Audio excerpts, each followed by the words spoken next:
Mighty Companions, Anna Kujawa here, and we are doing a Course in Miracles, the Complete and Annotated Edition.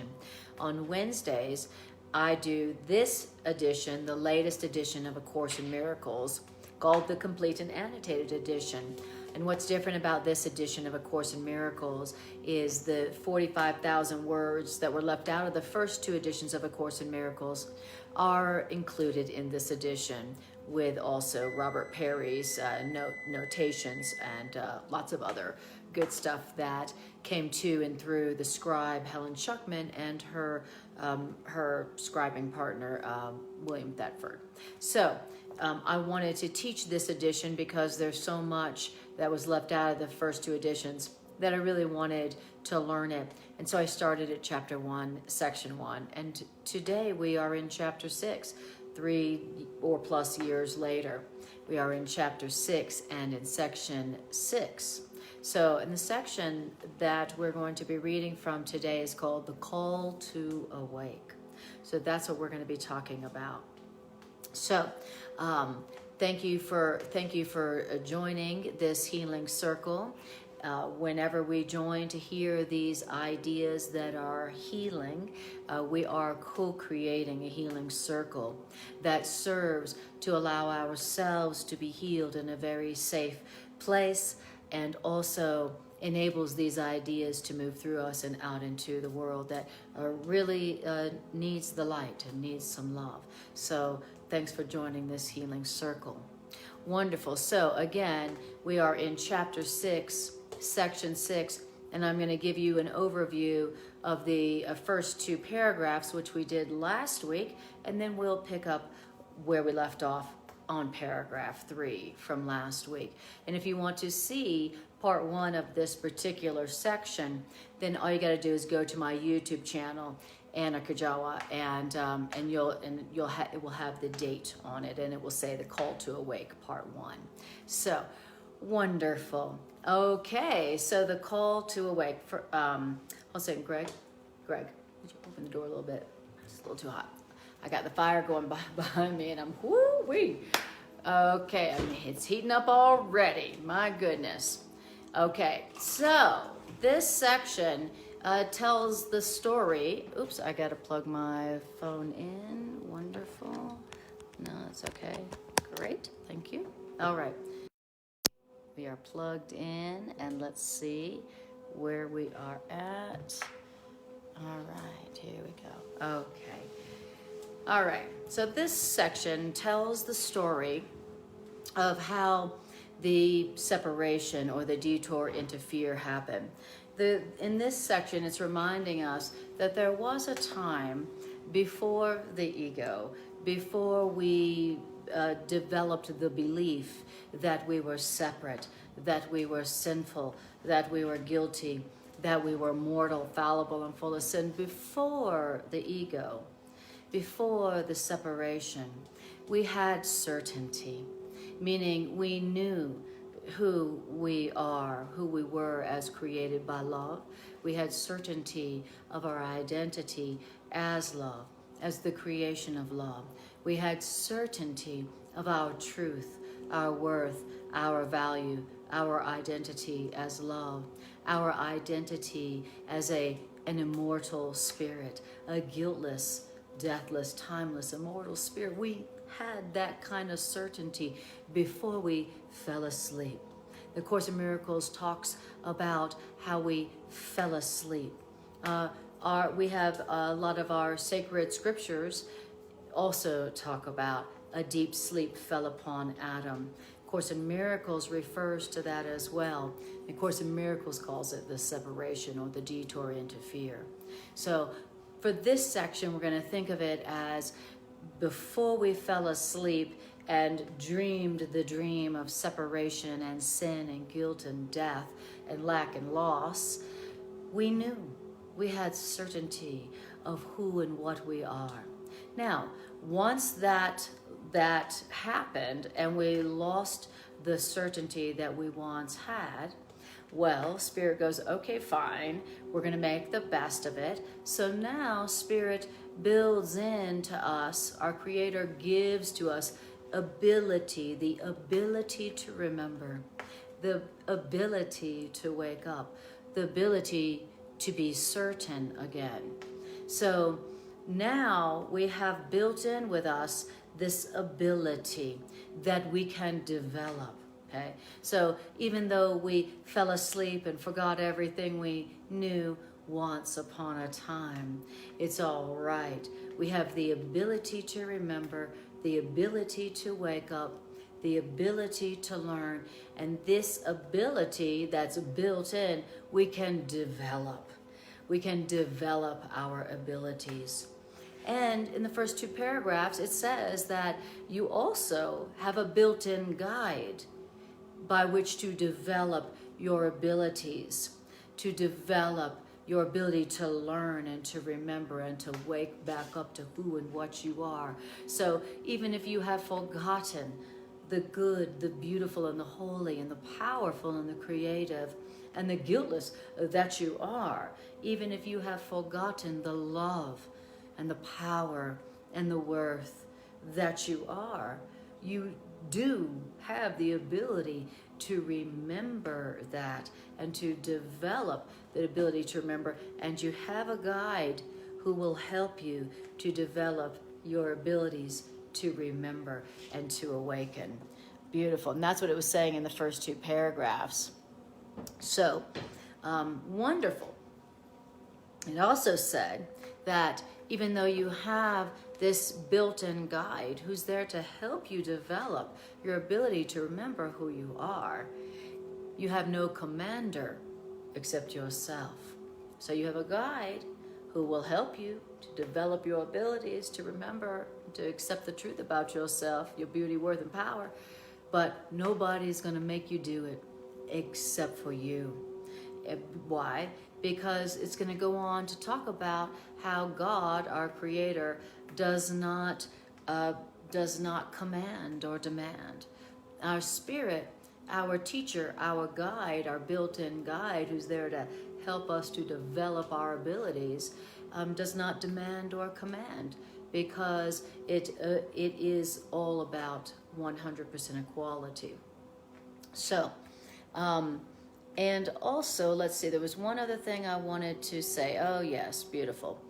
All right, so I'm just reviewing the first 2 paragraphs, what we did last week, and then we're going to move on to paragraph 3. In this section, it's talking about the time before the great separation, or when a deep sleep fell upon Adam, our detour into fear as a species, as a collective. It says that there was a time when we were perfect, that was how we were created, perfect. And what does perfect mean? Perfect means complete. So Course in Miracles in this section is saying again that our Creator, our Source, created us lacking nothing. Our Creator created us complete, everything what we need for eternal life, everything we would need for lasting peace of mind and joy and power, all of that we would need for peace and joy and power was given us in our creation. We were created perfect. When we fell asleep and forgot the truth about ourselves, now we have this perception as a collective species that we're not perfect, we're incomplete, we're lacking, we're inadequate, we're not good enough, and that now in this section it says, and so now it's very curious that the perfect must be perfected. So that's our challenge, that's our dilemma. We are the perfect already who believe that we need to improve upon ourselves. I need to become something more and different, to be something more and different, because I'm not perfect now. That's what the Course calls our curious condition of humanity. Okay? We're perfect already as we are, but here we are, like working, busting our butts, trying to improve upon perfection. That's how the Course describes the human condition that we're in. Now, the Course in Miracles in this first two paragraphs says, all right, fine, okay, we can work with that. Course in Miracles says there's nothing that you could make in your deepest insanity that the guide within you, the voice for truth and love within you, can't use to teach you the truth about yourself. So there's nothing we've made from our ego, fearful mind, that Spirit can't use for our good, for our awakening back to the perfection that we really are. So that's all we're doing. You know, we don't need to be perfected. We just need to remember what we are. And so once we've forgotten that we're perfect, then our guide within us is now going to use our abilities, our ability to learn, to remind us of our true nature as creations of light and love. So that's what our internal guide is helping us to do. Beautiful. And then it was saying that that the condition of having gone to sleep and forgetting our original perfection and completion, it says that now we perceive ourselves in an impossible situation. Okay, if you're already perfect, but now you got to work to figure out how to become perfect, that's an impossible situation. And the Course in paragraph 2 says that in an impossible, and in quotes, in an impossible situation, you can develop your abilities to the point where your abilities get you out of that impossible situation. Okay, great. So that is the good news, and I want to focus on that for a moment. I want you to hear that, because this is something that is true and can give us hope and give us faith that even though it seems like we're in an impossible situation, there's still hope for peace. There's still hope for abundance. Why? Because we're being told that no matter what situation you're in, and no matter how impossible it feels to you, I'll never have peace, I'll never be able to love again, I'll never be able to be joyous again or abundant again. He says, you can develop your abilities to the point where they get you out of the impossible situation. Okay? Especially since the so-called impossible situation you feel you're in is only a perception of an impossible situation. Just because you see it as an impossible situation doesn't mean it's impossible to God or to truth. The Course in Miracles says your situation may be foolproof, but it's not God-proof. So I just want you to hear that, and I want you to tell that to yourself if there's something that you're going through right now that feels like you are in an impossible situation and you don't know how to get out of it or how to solve it or how to heal it. Okay, we've all got those going on. Maybe it's in your personal life, maybe it's your relationships, maybe it's with your body, maybe it's with your work, maybe it's with the environment of the planet. Sometimes that seems like an impossible situation. So tell yourself, I have a guide that will help me to develop my abilities to the point that it will get me out of this so-called impossible situation. And then let's go ahead and even ask that guide, hey, guide to truth, guide to peace within, divine spark, voice for love and truth within in me. Please show me which abilities I need to develop, and please guide me in developing whatever abilities will get me out of this seemingly impossible situation. And then we'll wait to see what happens. You can't pray a prayer like that. You can't make a request to Spirit like that and not be answered. So ask that, make that request to the guide the spirit guide within you, and then wait to see what shows up, wait to see what inspiration you have, and pay close attention. All right.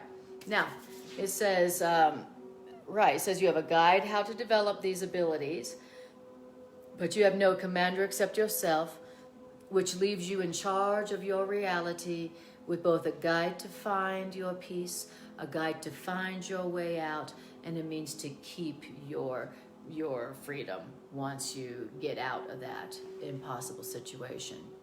It says, and you have a model to follow who will strengthen your command, but who will never detract from it in any way. In other words, what it's saying is that in this situation or relationship that feels like it's impossible, I don't see a way out. I don't know how it could be fixed or healed. I feel hopeless around it. It's saying in this so-called impossible situation, you retain the central place in your perceived enslavement. Okay? If you have a guide within you as a way to develop your abilities that will get you out of this so-called impossible situation, then that means that you retain the central position in your imagined or perceived enslavement, which is a fact that in itself demonstrates that you're not enslaved. Wow. It's a very beautiful thing that our teacher is telling us in this, that in any situation that you feel limited or enslaved by, it feels like an impossible situation, that's only a perception. That is not a fact, okay? It's not a fact that this situation is impossible. There's no way out. There's no solution. Will never be a fact. So the fact of the matter of this problem, this situation that you perceive as impossible, is that you, what does it say? You retain the central place in your perceived enslavement, which is a fact that does what? That demonstrates you are not enslaved. And then the next sentence says it all. The next sentence in paragraph 3 says, you are in an impossible situation only because you thought it was possible to be in an impossible situation. Wow. So truth is that there is no impossible situation. You're not doomed. You're not enslaved. You're not imprisoned by anything except your belief that you can be enslaved by something besides your own thought, your own wish. That's the only thing that enslaves us or limits us. Okay? That's what this section, that's what our teacher in this section is reminding us of. There's no impossible situation, because in any situation, it's you who are the central deciding factor in that situation, and you have a guide to how to develop your abilities to get you out. That guide within you is going to be guiding your abilities to see the truth, to remember the truth, and to apply the truth, and to learn the truth about yourself. And what's the fact of the matter here? The fact of the matter is you retain the central what? The central place in your perceived enslavement. And as soon as you realize, I am only in an impossible situation because I thought it was possible to be in an impossible situation. So just tell yourself right now, in whatever situation feels to you to be impossible, tell yourself, it is not possible for me to be in an impossible situation. Why? Because I have a guide. I have help who is ready, able, and willing to help me develop my ability to learn the truth that will get me out of this jam when I want it, when I want the answer instead of the problem.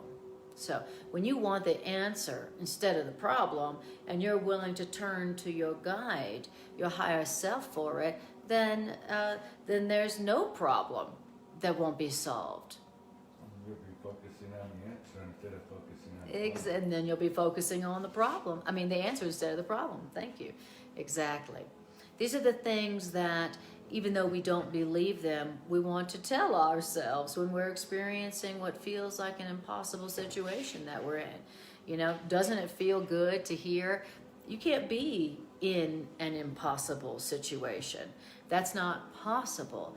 In other words, it's not possible that something outside of your own thoughts enslave you or imprison you.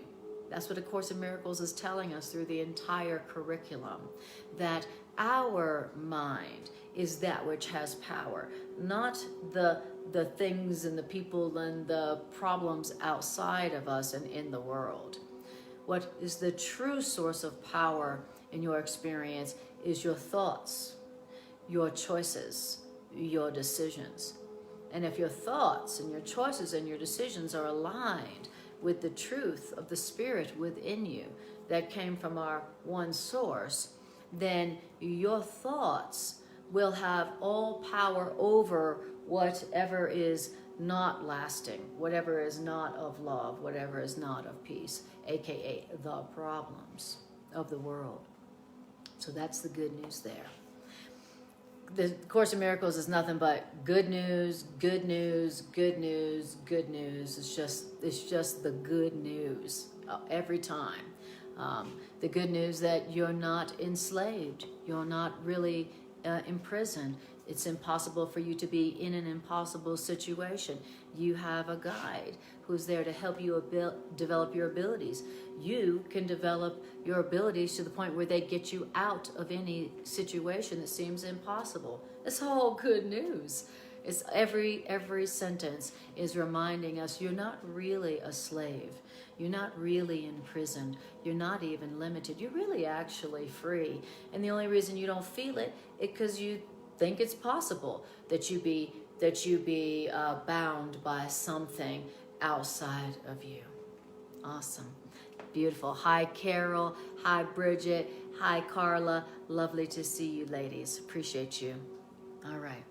So where we're at now is we've started paragraph 3, and that's where we are.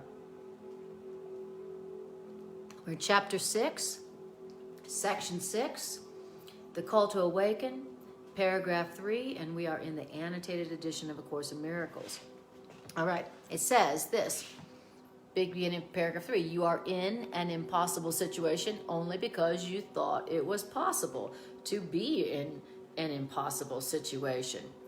And you would be in an impossible situation if God showed you your perfection and proved to you that you were wrong. Wow, why is that? Why is it that if the great creator was like, I said you're perfect and now I have to prove it to you, right? If our creator did that, then you would be in an impossible situation. Why? Because if God was to show you your perfection and prove to you that you were wrong, you know, kind of how we do, then that would be God demonstrating that you, the perfect, are inadequate to bring ourselves to the awareness of our perfection. Wow. It's like every time I read this, I'm like, oh, okay, God is like what a truly wise, healthy, and loving parent, any true, wise, healthy, loving parent would be. He's saying that our Creator, if our Creator showed us our perfection and proved to us that we were wrong, our Creator would be demonstrating that, see, you can't do it yourself. I got to do it for you, right? You know, and that, as we know, is not the ideal way to teach or to heal, okay? So our Creator doesn't come to us and go, you know, I created you like this, and then you made that. And my God, can't you see how wrong you are about what you think about yourself? My God, I had to come down here and fix your mess. Okay? You would be in an impossible situation if that's what our Creator was doing with our mistakes. Okay? But our Creator's not doing that. And if God had to fix us, that in itself would demonstrate we want. Exactly. And if God had to fix us, that's God going, dang, you broke yourself. Look, I made you perfect and you broke yourself. Great. Good job. Okay. That's not, and so if our Creator did that, then what our Creator would be saying is that we who are really perfect are inadequate to bring ourselves to the awareness of our perfection. So as a wise and loving spirit parent, our Creator is not going to be trying to prove to us our sinfulness, how wrong we are about what we did at all. So that's why as crazy as we are as a species, nobody sees the Creator coming and going, oh no, you guys, jeez. All right, move out of the way. Obviously, you can't do it for yourself. I'll do it. We don't see in our Creator, coming down and doing that for us. Why? Because what our Creator's like, I created you perfect, and that's the only truth about you, and I created you in such a way and gave you abilities that you can develop to the point where you bring your own selves to the awareness of your perfection. All right. So we are used to correcting people. Okay. I'm going to prove to you how you were wrong, and this is me helping you. When really that's not helpful at all, and that is not how our Creator is with us. Okay, our Creator's like, I know I created you perfect. You have perfect ability to bring your own self to the awareness of your perfection, and I'm going to let you come to that awareness yourself, because otherwise you're not going to realize your true perfection, and you're not going to be able to develop your own abilities. All right. You see here that our Creator is a very wise and loving spirit parent here.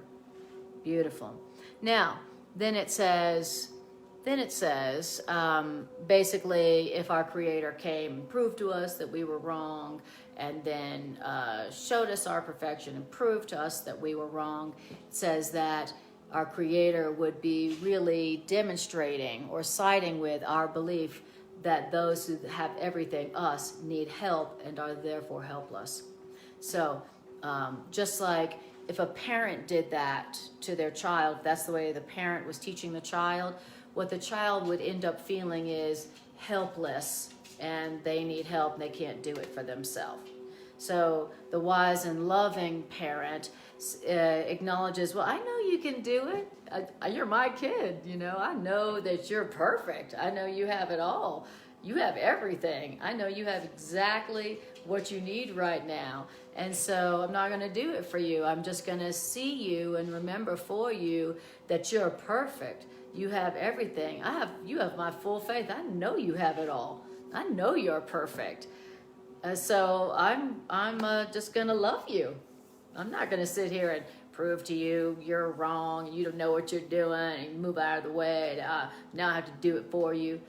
When a parent does that with a child, all that's teaching that child is that that child doesn't have what it takes to bring their own self to the awareness that they do have what they need, and they are everything that they need. So it's a very interesting thing about how our Creator responds to our mistakes, to the part of us that is learning and making mistakes, right? God created us perfect, and then we made up this belief system that not only are we not perfect, but we are sinful, like born in sin. I mean, how different could you get away from perfect than born in sin? So we, creator's perfect. We create this complete belief system based on untruths, ignorance, and our creator is not mad or upset. Isn't like, this is my creation and you messed it all up. My God, what is wrong with you? I gave you everything and what'd you do with it? Oh my God, you threw it away. Our creator responds with only awareness of our perfection. Our creator responds to our mistakes with infinite patience and total faith in who we are, right? Now someday we're going to respond like that too to our creations, and that's going to be great. Where our creation's making mistakes and we're not offended. We're not feeling like, no, I got to prove to them that they're wrong about what they thought. And we too are going to be able to have infinite patience and infinite love and faith in our creations.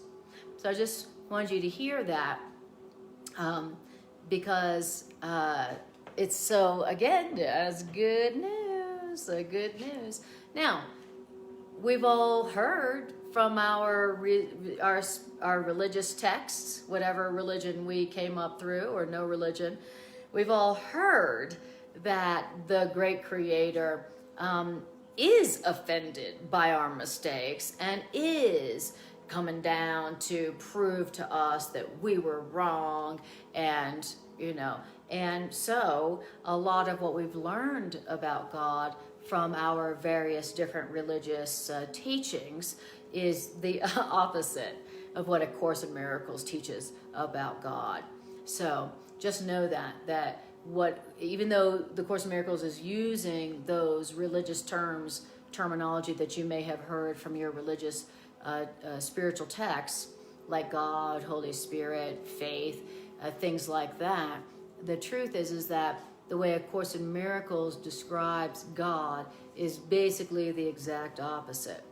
So we learned that God is offended by our mistakes and is and has been proving to us that we are wrong, meaning guilty sinners, and that God then had to come and fix it. Like the whole flood thing, like God made the flood happen because that was God having to fix the mess that we made. All right. Course in Miracles describes God as exactly the opposite. God didn't need to prove that we were wrong, guilty, mistaken, and come down and fix it himself, thereby telling us or teaching us that we don't have what it takes to bring our own selves to the awareness of our own truth and perfection. So, all right, now we're in paragraph 4. Hi, Ray, lovely to see you. Hi, Ashley. Hi, Sue. Lovely to see you all. All right, so we're in paragraph 4, Annotated Edition, chapter 6, section 6, paragraph 4. Now, says that kind of reasoning, like God's got to prove to you that you were wrong or that you're guilty, that God's got to come down, push you out of the way and fix it himself, leaving you feeling helpless and hopeless and powerless. That's the kind of reasoning that the ego engages in, but not God. That's not how God thinks. That's definitely how the ego thinks, right? When you're around somebody and they perceive that you're mistaken, what do? They spend a lot of time and energy trying to prove to you how wrong you are, and then they try to fix it for you. So that's how our egos are. That's how we are, right? That's not how God is. God isn't concerned about our errors. God, who created us perfect, knows us as perfect and isn't worried about the errors of the ego and our human belief system, and is not concerned about that at all. He says, but God, who knows that God's creations are perfect, does not insult them. God, who knows that we are perfect, does not insult us. Insult us by what? Oh my God, look what you did. Do you know how wrong and guilty what you did is? Oh, now I have to fix it myself. Get out of the way. Get out of the way. Okay. That would be insulting. That would be God insulting us. God who knows that we are perfect. God who isn't concerned that we have made any kind of mistakes that have changed us from as perfect as God created us to something sinful, guilty, fallible, and full of sin. So God's not going to try to prove to you you're wrong, try to fix it himself, because that would be insulting to us, God's creations. Wow. And interesting, that line, God's creations, God who knows that his creations are perfect does not insult them. This is a line that's not in the first two editions. It's one of the examples of why I love this edition. You know, this wonderful line about God not insulting us, it was left out of the first two editions. It's a great line. Now, it says God insulting us by like, I gotta do it always for you. Look what you did. You know, that is an insult. And it says God insulting us in this way would be as impossible as the ego's notion that the ego has insulted God. And that is why the Holy Spirit never commands.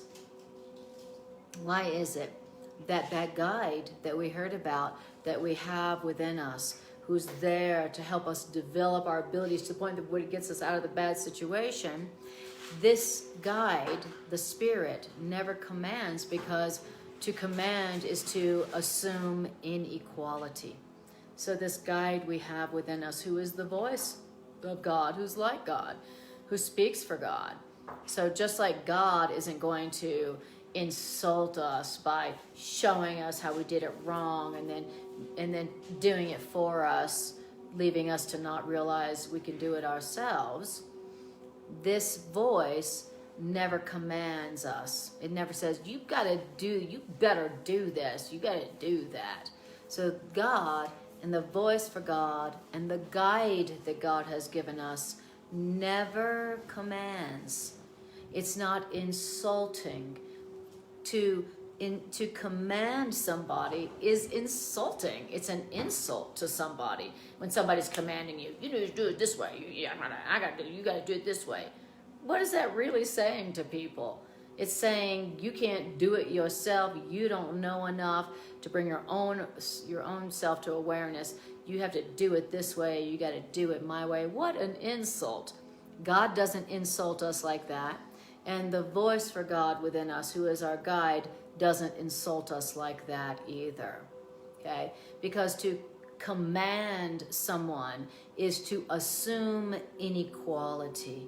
God doesn't command us. I know we learned about a God that's very commanding and demanding and insulting.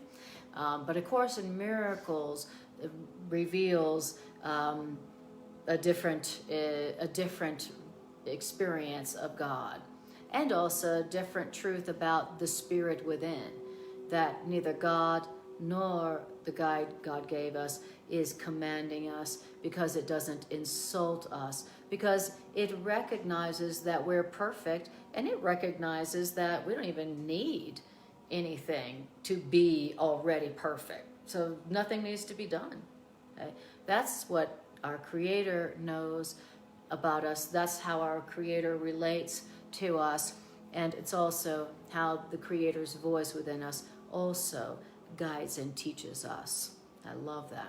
So if you're hearing a voice that's commanding or demanding or assuming inequality, you can be darn sure that that is not the voice for God. You can be darn sure that that's the voice of the ego, because that's how the ego thinks, and that's how the ego acts. The ego is always assuming inequality and is always imposing its will and commanding and demanding and insulting people. Like, you look what you did, and now you need me to correct you. So if you hear a voice like that within your mind, you remember that's the voice of the ego. That's not the voice for God. That's not the voice for the Spirit guide within you. Okay, good to know. Okay, because the voice of the ego is very loud and it always speaks first. So good to know. It's one of the best things that you could ever learn. And that is one of those abilities that you can develop to the point where that ability gets you out of the bad situation. And that ability is the ability to discern the difference between the voice of the ego and the voice for God within you. Okay? Once you've learned how to do that and you've developed that ability, then you can get yourself out of all kinds of jams. Because now when you hear the ego and it's insulting and it's commanding and it's demanding and it's saying, go do that and go over there and do that, you recognizing that's the voice of the ego, you will say, oh, I'm not going to do that. And then now you've just avoided no telling what kind of issues. So it's one of the best abilities you can develop, the ability to tell the difference between the two voices. And it's always telling you what the ego says, what the ego does, and what the spirit says and what the spirit does. Now, it says to command is to assume inequality, which the spirit within you demonstrates does not exist. So what's the voice of the spirit always demonstrating? That inequality doesn't exist. There is no inequality. That anytime you see inequality, I'm not equal to them, they're not equal to me, we're not equal to spirit, we're not equal, that is you're perceiving something that doesn't really exist. Wow, that's good to know. And whatever voice is telling you about inequality is the voice you don't want to be listening to. That's the voice of the great deceiver. The ego is the great dictator of wrong decisions. Okay, so it's always commanding, it's always demanding, it's always insulting, and it's always assuming inequality, not equality. All right. And it says fidelity to premises is a law of mind, which means everything God created is faithful to God's laws. But fidelity to other laws is also possible, not because laws are true, but because you made them. So what does that mean? Okay, what that means is whatever beliefs your mind holds, that is going to be the beliefs that your mind is going to be devoted to or loyal to. That's just a law of mind. That fidelity to what does it say? That fidelity to premises is a law of mind. Okay, so whatever beliefs you accept into your mind are going, your mind is going to think accordingly. Now, then it says in paragraph 5, what would be gained if God proved to you that you have thought insanely? Okay, it says, can God lose God's own certainty? We have stated that what you teach, you are. Do you want God to teach you that you have sinned? If God confronted the self you have made with the truth God created for you, what could you be but afraid? You'd be afraid because you doubt your own right mind, which is the one place in which you can find the sanity that God gave you. Wow. So it's just saying that basically the same thing again, that if God confronted you with the self you made and proved to you that you were wrong about yourself, that you would be afraid, you would doubt your right mind. If you didn't bring your own self to that awareness, then you'd be afraid when God confronted the self you made with the truth of yourself that God made. So a wise and loving spirit helper or spirit parent is not going to confront you with your errors. Okay? A good and wise loving teacher or parent is not going to itemize your errors or highlight your errors or confront you with your errors. That's not how a wise and loving spirit parent or spirit helper teaches. And that's just what it's helping us to see. So that why? So that we can develop that ability to tell the difference between the voice for God and the ego. Okay? The ego is a part of us that's always itemizing your errors and confronting you with your errors and confronting other people with their errors and then trying to prove that their errors are wrong. Now that's definitely how the ego works, for sure. But it is not the way God responds to God's creatures. That's just not the way God responds. That's not the way God loves. It's not the way Spirit heals. It's not the way Spirit corrects us. Okay? The guide within you who really is a true healer is the guide who isn't itemizing your errors or confronting you with your mistakes, proving how you are wrong and how you need its help. That's not how the healing spirit within you heals and teaches. Okay? Good to know. Now, it says to teach is to, it says God doesn't teach. Okay? So God isn't going to come down and go, this is what the mistake you made, and this is how I know you were wrong, and now the way I'm going to teach you is I'm going to push you out of the way and do it for you. That's not, God doesn't do that. God doesn't teach. Why? Because to teach is to imply a lack, which God knows is not there. God isn't conflicted. God knows there isn't a problem. God knows that you're perfect. Nothing happened.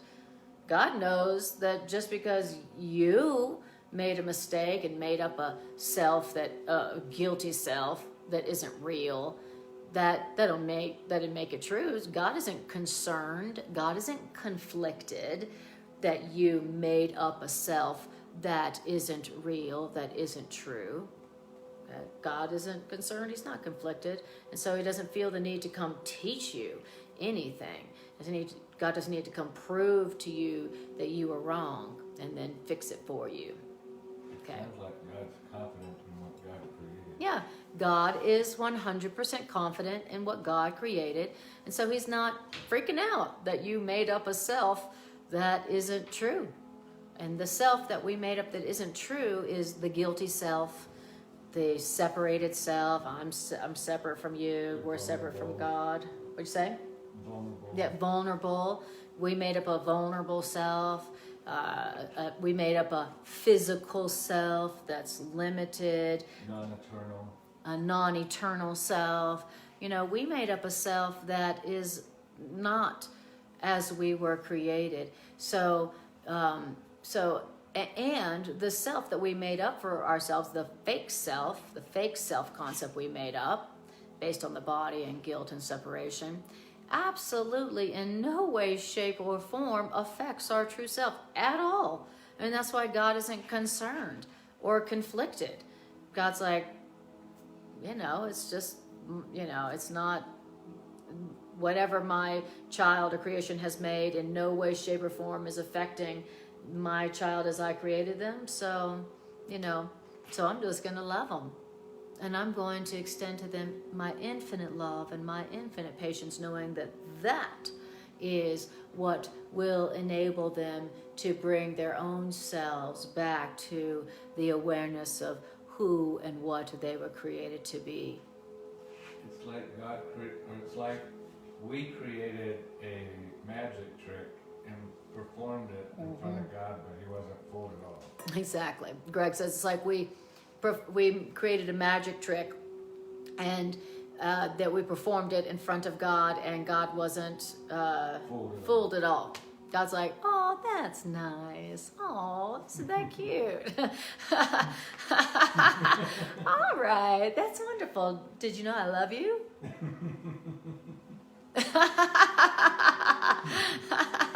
You want me to be mad? And you want me to punish somebody for you? We're like, Huh? didn't you see how I made my innocence disappear? Yeah, right, exactly. We're like, don't you see how I made my innocence disappear and made myself guilty? And don't you see how I murdered so-and-so? And God's like, no, but I love you. You're perfect, and so are they. Isn't it wonderful? And then we're like, we take our toys and we run. I'll go find someone who agrees with me. And that's what A Course in Miracles says about how and why we got here in this seemingly impossible situation called Earth, called humanity, you know, a seemingly an impossible situation. Like, here we are, a species who are apparently homicidal and suicidal and bent on being right about it, okay? Even if the whole planet blows up, you know. That does seem to be an impossible situation that we humans find ourselves in.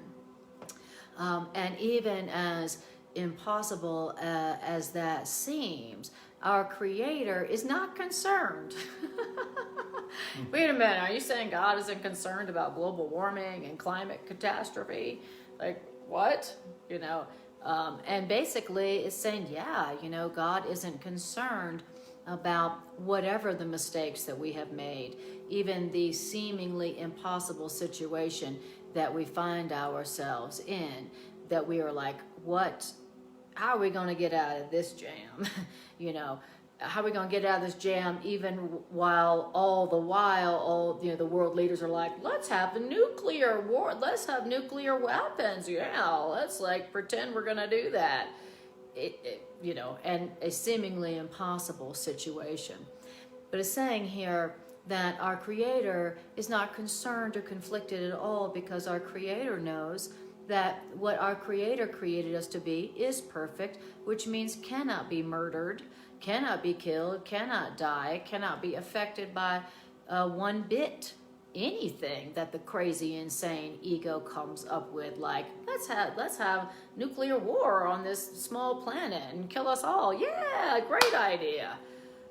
As insane as we are, and as insane as what we have made, our errors as a species, our Creator knows that we're still perfect, that we can't be affected by that. We're not affected by that. Our Creator knows that the self our Creator created is still perfectly safe and invulnerable and immortal.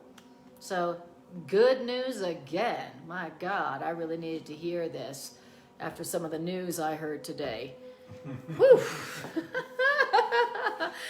My ego is like telling me, you better be insulted that you need to be insulted that God's not concerned about your problems. Right? I'm like, your ego's like, that's an insult. You know, we want, like, what do you mean God doesn't know about my problems? What do you mean God isn't upset about what those people are doing over there? What do you mean God isn't upset about what those people are doing to me? I've been telling him about him. Exactly. I've been tattling on them all day long, and to hear that God isn't concerned at all about what they're doing to me is insulting. Okay, so to the ego, this is ultimately insulting, and what this is saying is God doesn't insult us. God isn't saying, you guys have messed it all up and get out of the way, I gotta do it myself, you know, thereby proving our helplessness, that we are incapable of bringing our own selves to our own awareness of our own perfection. All right, so kind of funny stuff here about God. It says that that's why God doesn't teach. It says teaching aims at change, but God created only the changeless. So God isn't going to be trying to teach us the truth. Now, God did create within us a voice for God who will be the teacher, who will be like, all right, little boys and girls, settle down now. All right, here we go. I'm going to teach you. So our Creator goes, I get they need some help because my creations are not communicating with me. I see that they need help, and so I'm going to give them help. So our Creator then created the Holy Spirit, the guide within us, who will speak for God and who will do that teaching on behalf of God's ideas. Okay, so just because God doesn't teach and God doesn't control and demand doesn't mean that God didn't give us also a teacher and some help that can help us to develop our abilities, to discern the difference between ego and spirit, and make more love loving and wise and healthy choices. All right. Now, here's a great paragraph. I love the remaining paragraphs are really powerful and really beautiful. We spoke about the separation earlier, the detour into fear, where a deep sleep fell upon Adam, and nowhere is there mention of Adam's awakening. The Course calls it the separation or the detour into fear. And now, in this paragraph, our teacher's going to speak to us about what that really was. Was it a fall? Was it a detour? What was it? It says the separation was not a loss of perfection.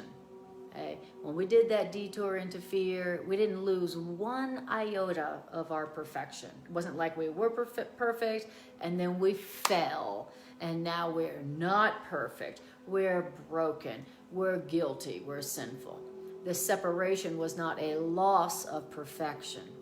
The separation was a failure in communication. Wow. That's all that happened. We didn't break ourselves. We didn't lose our perfection. We didn't defile ourselves when we fell from grace, when we fell asleep, when we detoured into our own will. We didn't lose our perfection. The only thing that happened was we stopped communicating. We failed to communicate. We stopped communicating with our Creator. That's all that happened in the separation, the fall, whatever you want to call it. And when we stopped communicating with our Creator, a harsh and strident form of communication arose as the ego's voice. So it says that the ego's voice that arose in that void could not shatter the peace of God, but the ego's voice could shatter our peace. Now, that's what happened in the so-called fall from grace, or the separation, where we were in unity and oneness with God, only knew of our perfection, knew of no lack, knew no needs. You know, when we were awake in God, we didn't have needs we couldn't meet. We weren't full of lack. We weren't incomplete.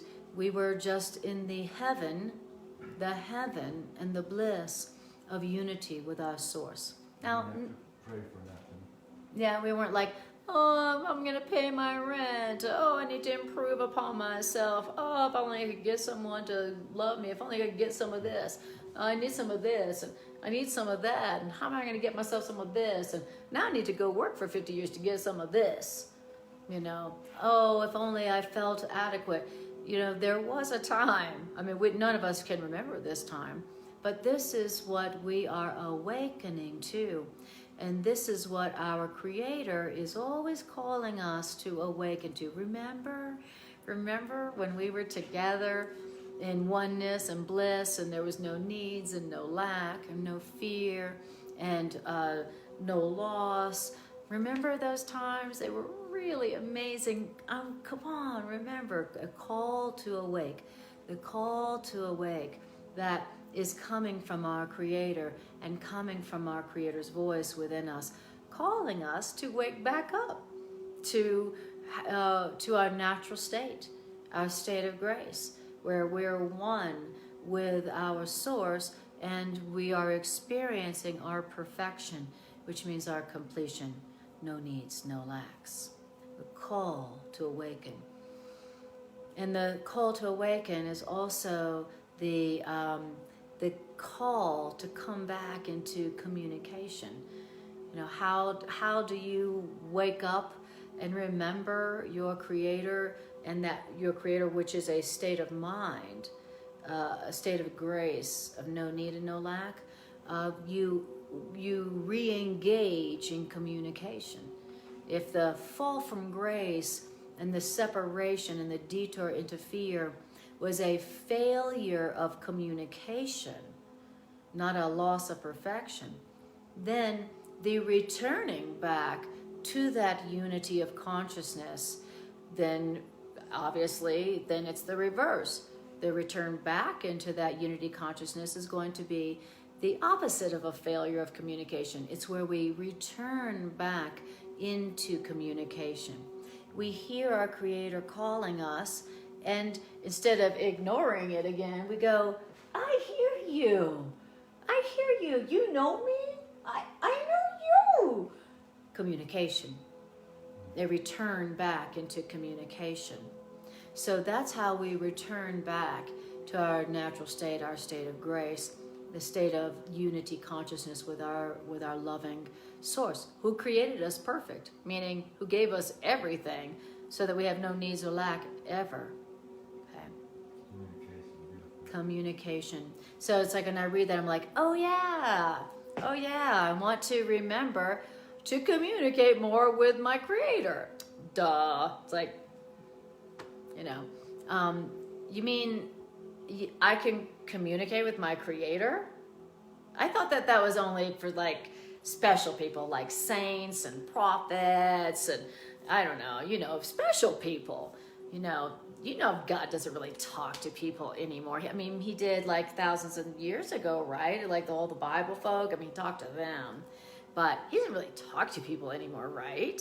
What do you mean, like, talk to my Creator? You're saying that the fall from grace, the separation, didn't have anything to do with sin? No, it didn't have anything to do with sin. That happened. We separated from God because we stopped talking to God. That's how it happened. It's not like, well, you were sinful, you made a mistake, which is a sin, and God kicked you out because you were bad, and now God's mad at you, and God doesn't want to talk to you. Yeah, exactly. We hid. Yeah, it wasn't that God kicked us out and doesn't want to talk to us. We ran away from home and then lost God's number. And we're still to this day ghosting God. Okay, so that's what really happened. And if that's all that happened in that detour into fear, that separation, that fall from grace, then the way to reverse it is just to go back into communication, which means hear that call, hear your Creator calling you. I love you. I want to communicate with you. Communication is how I created you. I want to communicate. You're my child. You think I don't want to talk to my child? Come on. I want to talk to you. I miss you. I love you. You're my creation. I don't see anything. I'm not concerned about anything that you've done, any mistakes you've made. I don't even see them. That's how perfect God sees us, and that's how the kind of perfection God created us, and God doesn't even see our ego, our mistakes. Wow. That is a kind of love that truly is beyond comprehension for us. That is a love beyond what we can comprehend for sure. But that is a fact. It's not a conjecture. It's not a theory. It's not just a lovely thought. That is a fact that our Creator created us as perfect. Our Creator knows that we're perfect. Our Creator created us by communicating us. Our Creator longs to continue that communication with us. And our Creator is continuing and will always continue to call us back into that loving communication. The Course in Miracles says that the song that we sing between us and God, that is creation. It says creation is the song that we're singing, between us and God. God is singing to us and we are singing to God. That's creation. And so that's all that happened. And that's the way back home. Communication with our Creator. Hear your Creator calling you to come back home and come back into communication, and you say, okay, thanks, yes, oh my God. And as you're experiencing that communication between your Creator and yourself, you will experience heaven. That is heaven. You will experience ecstasy. You will experience a state of mind where there is no needs and no lack, no separation and no death, and no suffering. So heaven, in other words, that's the only word that we can think to call that. Now, when we stopped communicating with God, we ran away from God, hid, and then ghosted God. What happened was then the ego's voice arose as a harsh and strident voice. That's what happened. That's how the ego came in. Right? We stopped talking to God, we ghosted God, and then here comes the ego voice. Okay, that's what happens. And it says in the ego voice, no matter how insane and crazy, I mean suicidal, homicidal, insane voice, no matter how homicidal, suicidal the ego's voice is, it could not shatter the peace of God. God's not even concerned at all. God doesn't feel the need to like run down here and prove to us how crazy we've been and push us out of the way and fix it for us. God is not concerned. But the insanity of the ego could and did shatter our peace. So God isn't concerned, but we should be concerned about that voice that we allowed to become our guide. All right. Hi, Trisha. Lovely to see you. Hugs to you too. Hi, Annette. Hi, Bitsy. Lovely to see you.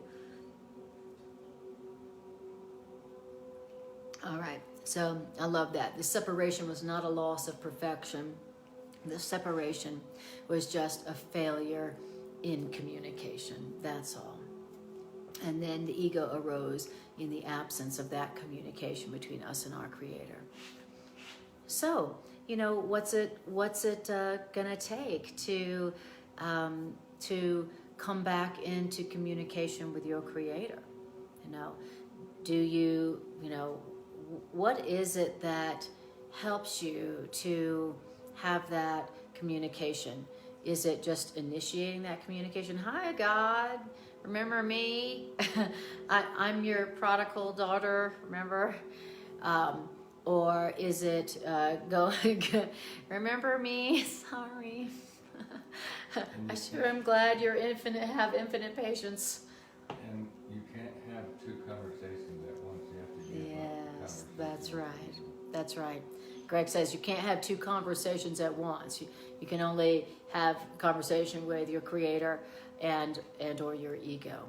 So just hear and just let yourself be reminded lovingly that that your Creator wants to be in communication with you. Your Creator didn't stop talking to you, and your Creator will never stop calling you back into communication because your Creator loves you.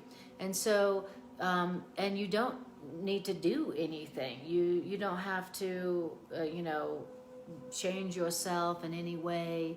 You don't have to be in a special place. You don't have to improve upon yourself to make God want to talk to you more.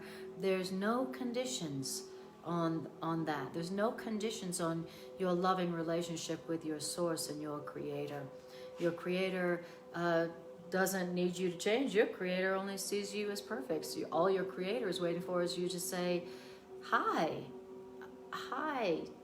I'd love to talk. It's been so long. What's going on? What's up, God? God's like, right on, a lot. I can't wait to tell you. You got a few 100 years? So now, and then, but, there are things that I know that I do and that Greg and I do. There are things that we do that help us to quiet our mind, to help us to hear better. And so we try to do those things more often than not. So for us being in nature or meditation or dance, listening to music, these are things that help us to quiet the harsh and strident voice of the ego so that we can hear our Creator calling us into a brilliant and beautiful communication. For me, when I'm hearing the voice of my Creator, I am in heaven. It's complete ecstasy. Greg and I call it a state of revelation. And and for me, it is state of ecstasy. I'm completely satisfied. I'm not worried about what I don't have and what I need to get. I'm not worried about the lack. I'm really experiencing heaven, and I'm learning how to allow that more consistently and more frequently. So, all right, beautiful. Okay, and it says, now the reason that God did not blot out the ego, why is it that when that harsh and strident voice of the ego arose, when we stopped talking to God, why didn't God just blot it out? If you're so powerful, God, why don't you just blot out the ego? And the Course is saying the reason that God hasn't just blotted out the ego is because to do that would be to attack your ego. Oh, okay. And it says, being questioned, God didn't question in return. God merely gave the answer. So instead of eradicating your ego, which would have made it real, which would have been attacking it, making it real, God just gave an answer. God didn't attack your ego. God didn't attack what you made, eradicating it, blocking it. God just gave an answer to it. And God's answer to the ego, your ego, is your teacher with a capital T. That's that guide within you that it speaks of earlier. Oh, beautiful. So that's how our Creator responded to the ego. Our Creator was not concerned, not conflicted, not angry, not mad, not offended that we had made the ego this homicidal, suicidal, crazy voice within us. God wasn't upset or angry. God just gave an answer. And that answer is that guide and that teacher within us, who is there to guide us in developing our ability to remember, to hear the voice for truth, to learn the truth about ourselves, the ability to return our awareness back to sanity ourselves. Okay. The answer that God gave is our teacher. Now, it says, how we doing on where we at? Right here. Okay. So, I'll just finish this paragraph.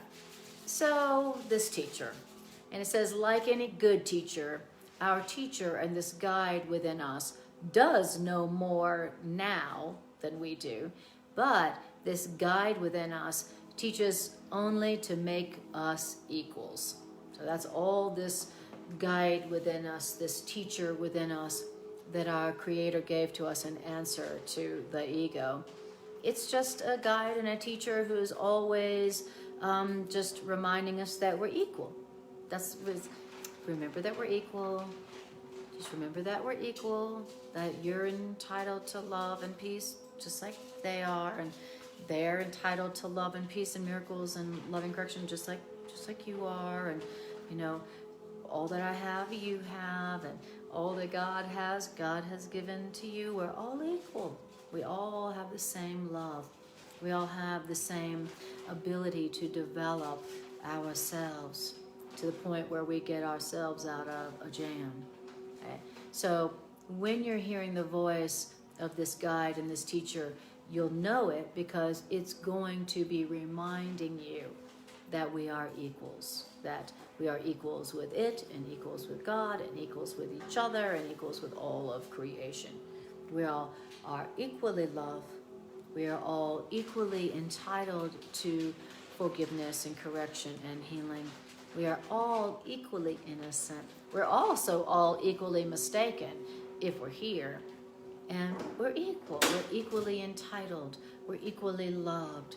We're equally blessed. We're equally identical in terms of equally spirit. So that's what that teacher is trying to teach us. Okay? So the teacher, that is the answer to the ego, is the teacher of equality. Okay? This teacher knows that inequality is impossible. This teacher knows that God, Source Love, creates with perfect fairness. Source Love gives all of its creations everything equally, forever, no conditions, no exceptions. And so that's what we need to learn. That's what we forgot. That's what we're hurting ourselves with, is the illusion of differences and inequality. And as we learn and remember our true equality, then we heal.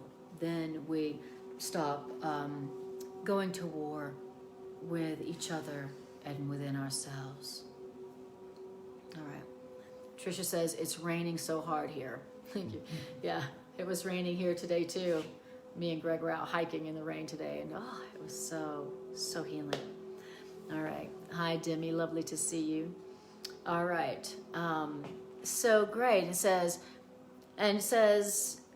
this is because the reason our teacher that God gave us is teaching us of equality, our equality, is because we had already taught ourselves wrong, having believed what was not true. And here's what it was that we believed that wasn't true, that is the ego that gave us the need for a teacher. It's this. We did not believe in our own perfection. That's what we taught ourselves wrongly. That's what we believed that wasn't true. That's how the ego came about. That's how the separation came about. We believed what wasn't true. We taught ourselves wrong. We believed what wasn't true. And it all comes down to this. We believed that we did not believe in our own perfection. That was it. That's why we need a teacher. We did not believe in our own perfection.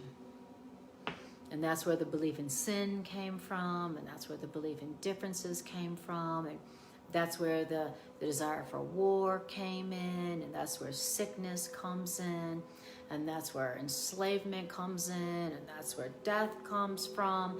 All the crap that comes from the suicidal, homicidal ego voice all came about because we did not believe in our own perfection. We believed that we could go from what God created us as perfect and complete and somehow lose that perfection, or that perfection could be defiled somehow. That's what we believed that made us have a need for a teacher. And it just all comes down to that. Great. Now, so to me, that's very instructive, because that reminds me, go, okay, I want to remember and practice more frequently the fact of my perfection. Perfection meaning completion, the way I was really created by God. So I want to practice that awareness of that fact, of that truth, more frequently. So I always read the Course and I'm like, yeah, what's the practical application of that? I hear you saying that God created us perfect and we're all equal, but how do you really practice that? How do you get from not believing that to believing that? Well, you practice it. The workbook is our teacher going, here's how to practice this. And so it means practicing that idea of remembering that all the while you're sitting there upset about what you don't have and what you need to get and you might not get, and what other people have but you don't have, and how you're going to get it, and if you get it, how you're going to keep it. That I take a breath and go, I remain exactly as God created me. I have everything. I am everything and I have everything. Having and being are one. I remain exactly as God created me, complete. I lack for nothing. I need nothing. I am as God created me. I am perfect. I am complete right now. There's nothing I need right now. I'm just going to breathe it in, and I'm just going to feel that. It's like what I do in my integration meditations, where we actually like, okay, if that's true, like, let me see if I can actually like experience that for a moment, and practice that awareness. Practice feeling the truth, accepting the truth, remembering the truth, listening to the truth. And then every once in a while, all of a sudden, boom, you will go beyond trying to believe it to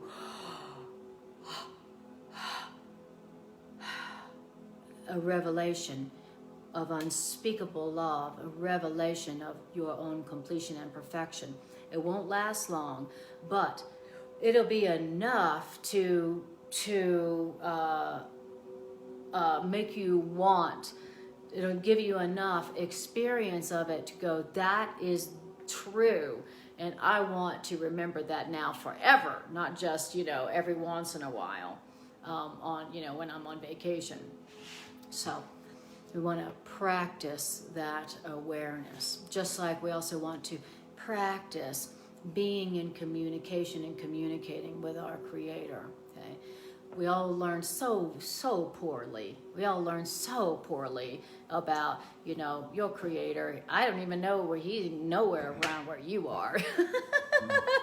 He don't talk to people like you, for sure. You know what you did last week. God don't talk to people like you. And God only talks to people in the Bible. Oh, and don't forget the one like, if you tell people God talked to me, they're going to put you in a mental institution. Don't forget that one that we all learned, People that, I talk to God. Oh, really? Come right this way with me. Here's some medicine. We learn so poorly. We were taught that we're so separate from God.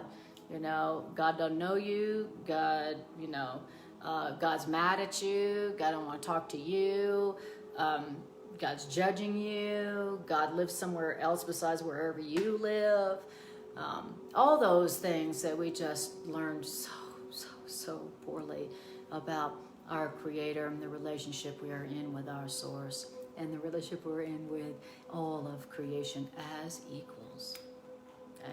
If we're all equal, and that is reality, and that is the truth, which our science now does tell us.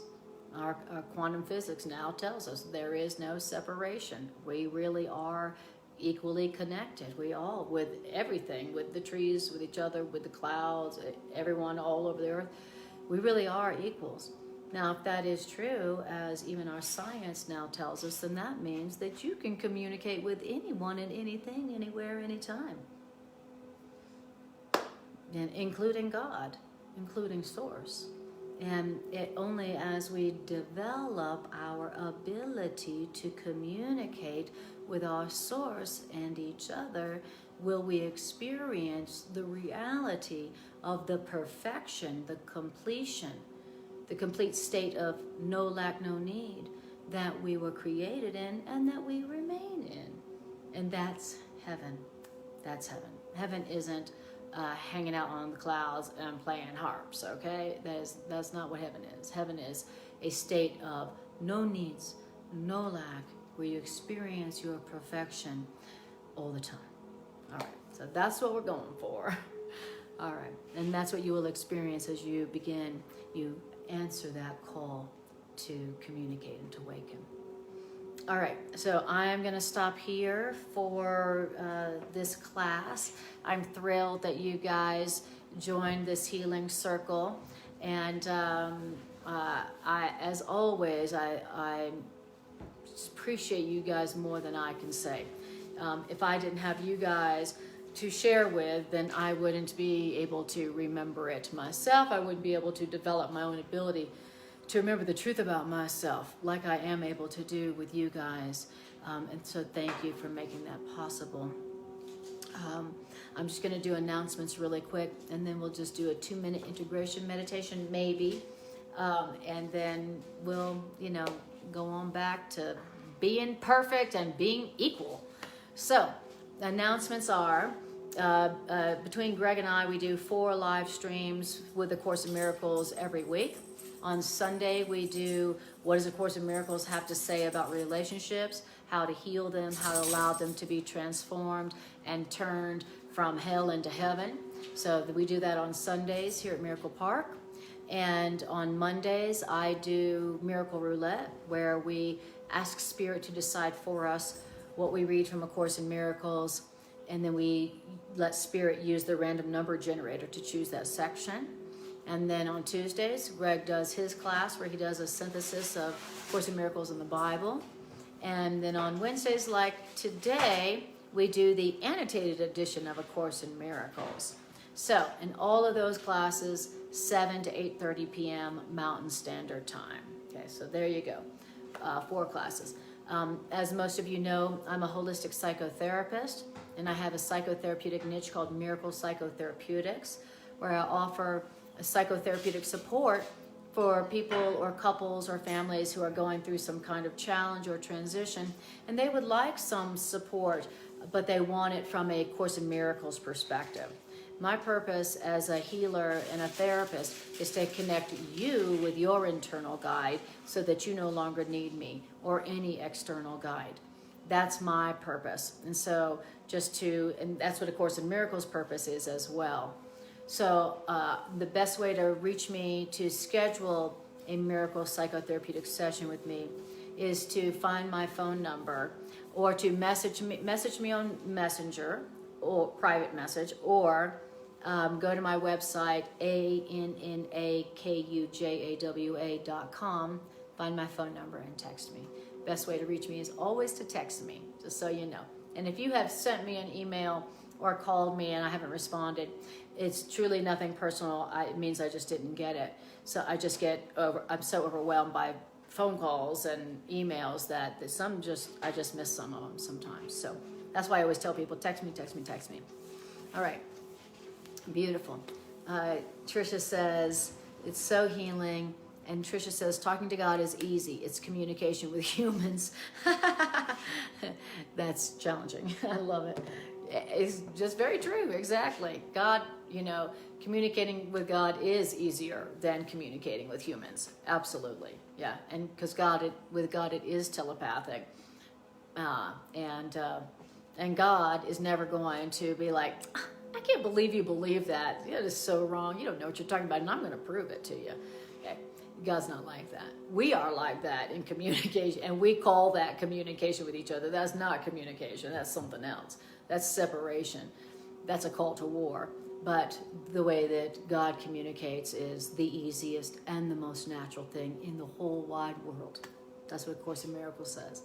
Communicating with God is the most natural thing in the world because you're already in it right now, always. Hallelujah. Beautiful. All right. So if nothing else, just be like, hey, God, how's it going? Let's talk. What's going on? All right. So now we're just going to do the integration meditation for about 2 minutes. And then we're going to go on from there. So what I want you to do is close your eyes and take a breath. And just breathe. And feel.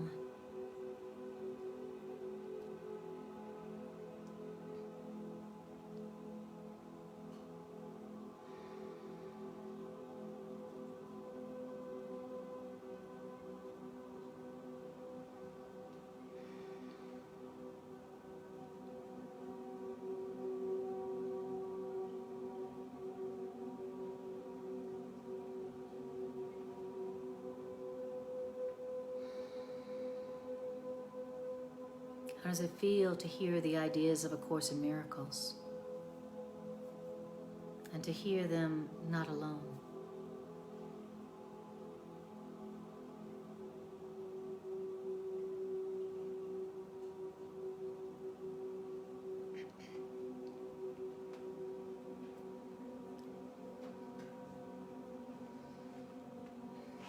Beautiful.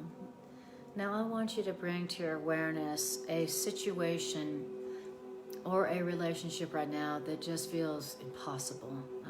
I can't see how this is going to be healed or fixed, and I can't see my way out. I want you to bring that to your awareness.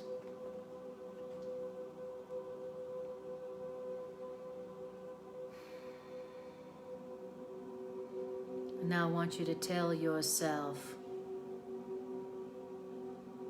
it is not possible for me to be in an impossible situation. There is a way out of this.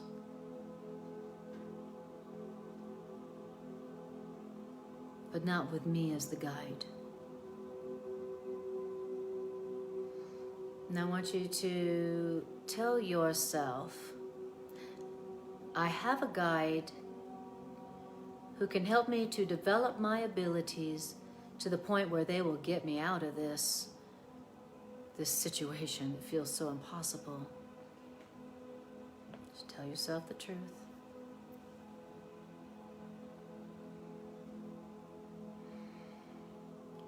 And now I want you to initiate communication with your guide, your teacher within, the voice for truth within you, and say, guide, teacher within, please help me to develop my abilities to the point where they get me out of this situation.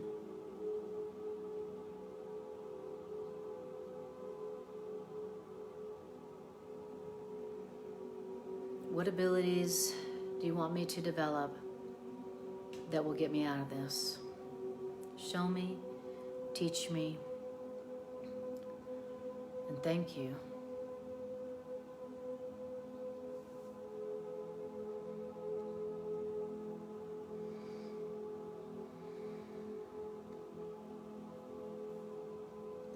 Beautiful.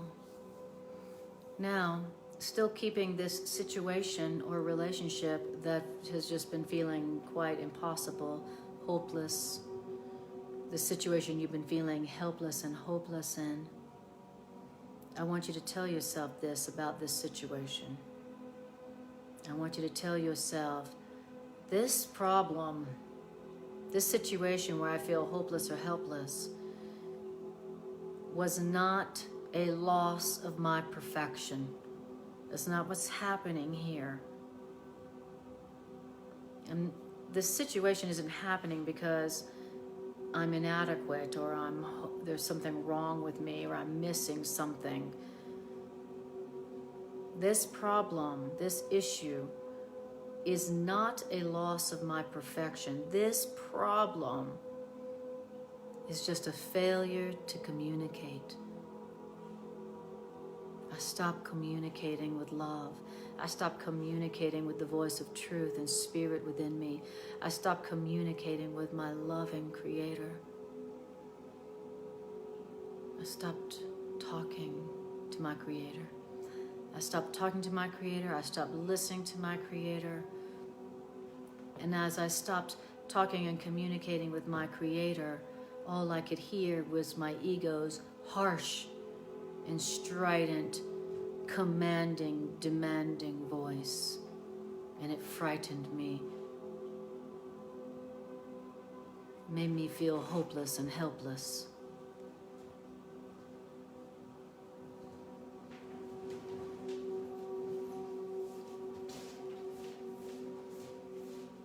And so now, let's just take a moment or two and let's just talk to God.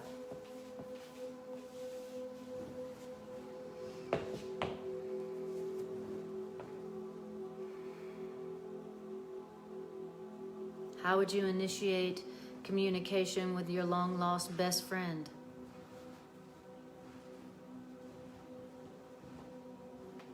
How would you initiate communication with your ancient beloved? How would you initiate communication with your present beloved? All that God really wants to hear is us call God friend. Hi, friend. Hello again, friend.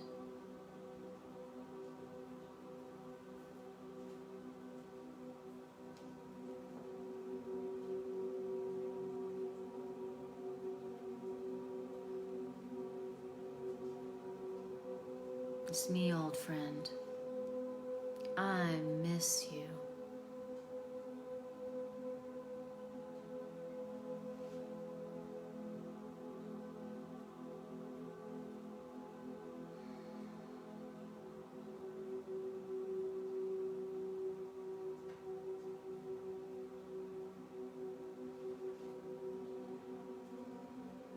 Breathe it in.